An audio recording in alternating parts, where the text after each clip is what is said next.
Firdaus Prime Residence Երևանի նոր կենտրոնը Շնորհակալություն պարոն Խանդանյան, հարգելի գործընկերներ, իրոք շատ շնորհակալ եմ, ամեն դեպքում կարող է տարօրինակ թվա, բայց ցանկացած գործընթացը իրոք շատ բարդ է եւ ցանկացած քննարկում, որը դրան վերաբերելի է, իր արդյունքներն է տալիս։ Իհարկե, բնականաբար իրավական տեսանկյունից որևէ ընդհանուր ընկալման սիմպտոմներ չկա, բնականաբար դուք ասում եք մի բան, մասնավորապես ընդդիմադիր պատգամավորները, ես այլ մոտեցում ունեմ, բայց դա էական չի, կարևորը բանավեճն է, որի մեջ նաև կար իհարկե կային հարցեր, որոնք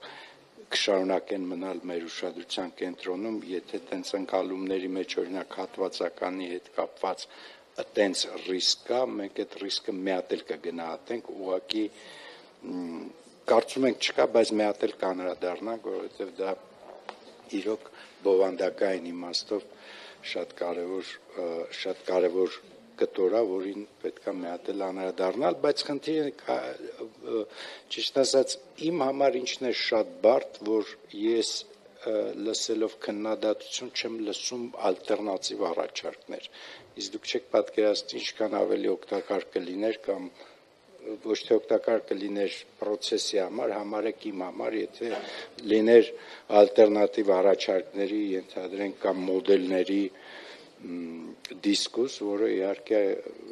ավելի շատ կզսպի մեր երկրի ռիսկերը ու ավելի շատ բան կտա գործընթացի արդյունավետության։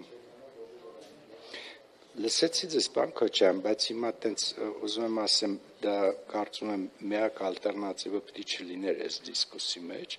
ընդ որում հարգարժան Տիկին Գալստյանը մասնավորապես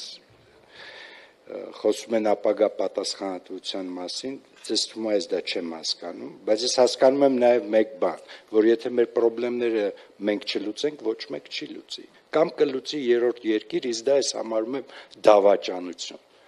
Այո, պետք է ունենալ համարձակություն խնդիրներին լուծում տալ, ոչ թե դելեգացնել երրորդ ուժերի կամ երրորդ երկրների, ինչը նշանակում է ըստ էության սպառել կամ դիսկոնտավորել ներողություն, թույլ տվեք, ես շատ կարճ եմ լինելու, նշանակում է դիսկոնտավորել ինքնիշխանությունը, որը անթույլատրելի է բոլորիս համար, դա մեզ ոչ մեկ չի ների, սահմանազատումը կների թե չի ների, դա այդքան էական չի, բայց ինքնիշխանության դիսկոնտավորումը հաստատ ոչ մեկ չի ների, եւ այդ իմաստով ամեն ինչ շատ լավ հասկանալով եւ շնորհակալություն ձեր հոգատարության համար իմ ապագայի հետ կապված, բայց այնուամենայնիվ վստահ եղեք, որ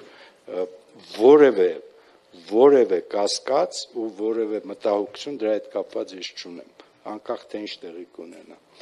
բայց ամփոփելով ես կմիանամ բարձր դատարանից ներողություն խնդրելու, որ այս առիթով իհարկե էլի հնչեցին գնահատականներ, որոնք իհարկե շատ էլի հարված են մեր ինքնիշխանությանը, որովհետև բոլորս հասկանում ենք, որ այս նիստին հետևում ենք ոչ միայն մենք կամ մեր լրագրողները, եւ այդ իմաստով տենց հեշտությամբ բարձր դատարանի հասցեին այդ որակի քննադատություն անելը իհարկե նաև տպավորություն կստեղծի երկրի ինստիտուտների մասին, չգիտեմ ինչքանով է դա ճիշտ, եւ ամփոփելով կրկին ուզում եմ շնորհակալություն հայտնել քննարկման համար եւ կարծում եմ վաղ առիթ կունենանք նորից, եթե ինչ-որ հարցեր բաց մնացին, կփորձեմ էլի պատասխանել։